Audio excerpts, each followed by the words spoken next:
Assalamualaikum warahmatullahi wabarakatuh. Saya Muhammad Reski Putra, calon guru penggerak Angkatan 8 Kota Padang yang berasal dari SD Negeri 01 Alang Lawas. Bapak Guru semuanya, saat ini pada kondisi tentang koneksi antar materi modul 1.1 A8 tentang kesimpulan dan praktek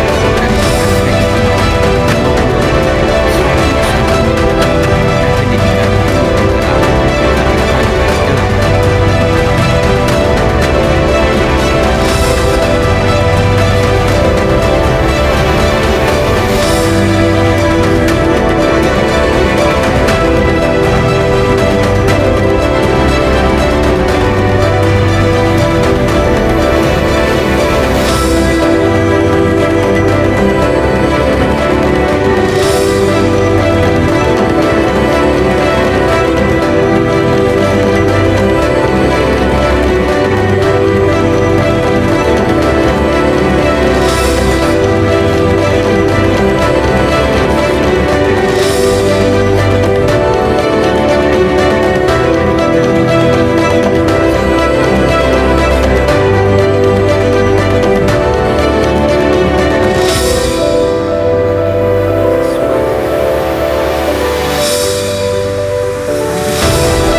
Sebelum Anda mempelajari modul 1, pada kesempatan ini saya percaya tentang murid dan pembelajaran di kelas sebelum mempelajari modul 1 ini adalah yang pertama, keberhasilan pembelajaran di kelas, yaitu ketika murid mampu menyelesaikan materi pembelajaran dan mencapai kriteria ketuntasan tujuan pembelajaran yang sudah ditetapkan. Kemudian yang kedua, bagaimana guru bisa mendominasi kegiatan pembelajaran di kelas. Kemudian selanjutnya, pembelajaran yang baik itu ketika sebelum saya mempelajari modul 1.1 itu ialah pembelajaran di mana kelas tenang. Anak duduk dengan tertib, duduk dengan baik, sehingga adanya ketenangan di dalam kelas. Selanjutnya, kepintaran murid di dalam kelas dihitung atau dilihat dari bagaimana tingkat keberhasilan nilai yang didapat selama pembelajaran. Nah, itu pemikiran saya tentang murid sebelum mempelajari modul 1.1 ini. Pertanyaan pemantik kedua adalah, apa yang berubah dari pemikiran atau perilaku Anda setelah mempelajari modul ini? Setelah mempelajari modul 1.1 ini, ada dua konsep yang berubah pada diri saya. Yang pertama, merubah pemikiran, dan yang kedua, merubah perilaku. Merubah pemikiran. Yang pertama, pemikiran yang mengatakan bahwa murid-murid di sekolah bukanlah sebuah mesin atau robot yang harus selalu tunduk dan patuh pada instruksi, sehingga berilah ruang sesuai dengan kodratnya, yaitu kemerdekaan, kemandirian belajar, dan berkreasi penuh. Kemudian merubah pemikiran juga tentang guru di sekolah bukanlah satu-satunya sumber belajar bagi murid, Selanjutnya, yang merubah pemikiran saya adalah bahwa pembelajaran harus berpusat kepada murid, student center, karena keaktifan dan juga pembelajaran akan berhasil jika murid-murid kita di sekolah dapat aktif dalam pembelajaran. Selanjutnya, merubah pemikiran saya bagaimana guru bukan satu-satunya penguasa di kelas, namun perlu kolaborasi dengan orang tua murid dan juga lingkungan sekitar agar pembelajaran di kelas dapat berhasil dengan baik.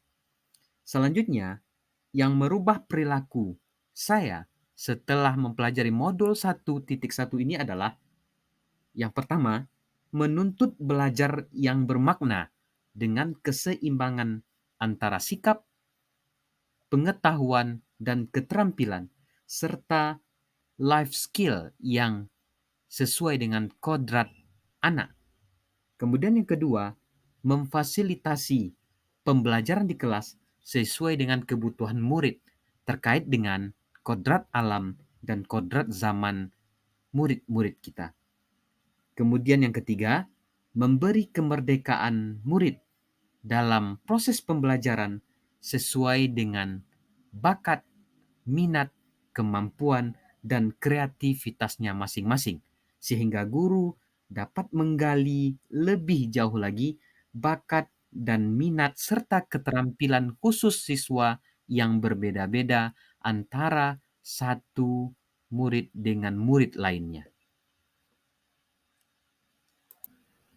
Pertanyaan pemantik yang ketiga, apa yang dapat segera Anda terapkan lebih baik agar kelas Anda mencerminkan pemikiran Ki Hajar Dewantara? Yang pertama yang akan saya terapkan adalah bagaimana pembelajaran yang dapat menuntun siswa, bukan menuntut siswa. Yang kedua, pembelajaran yang lebih memperhatikan, lebih memusatkan pikiran saya bagaimana keseimbangan antara kodrat alam dan kodrat zaman pada murid dapat berjalan dengan baik. Kemudian juga menerapkan pembelajaran yang berbasis tentang kearifan lokal suatu daerah, khususnya di Sumatera Barat, Minangkabau. Yang keempat, melakukan kesepakatan kelas dengan asas kemerdekaan antara guru dan juga murid-murid di kelas. Pada tahap kesimpulan ini, bagaimana saya merefleksikan koneksi antar materi tentang pemikiran Ki Hajar Dewantara ini adalah yang pertama, bagaimana pendidikan dapat menuntun siswa, bukan menuntut siswa, sehingga pendidikan itu dapat berjalan dan dapat berproses untuk memanusiakan manusia. Yang kedua, bagaimana memperhatikan kodrat alam dan kodrat zaman yang ada pada murid dalam pembelajaran kita di kelas. Selanjutnya, memperhatikan kebutuhan murid di kelas antar masing-masing murid, sehingga tujuan pembelajaran yang kita terapkan dapat dinikmati, dapat dirasakan oleh setiap murid-murid kita di kelas. Demikianlah hasil pemikiran saya tentang antar materi, koneksi antar materi yang ada pada modul 1.1 terkait dengan pemikiran Ki Hajar Dewantara ini. Semoga presentasi ini dapat bermanfaat bagi semuanya. Segala kekhilafan ataupun kekurangan pada video ini semoga kedepannya dapat diperbaiki secara baik dan lebih sempurna. Terima kasih. Salam bahagia. Assalamualaikum warahmatullahi wabarakatuh.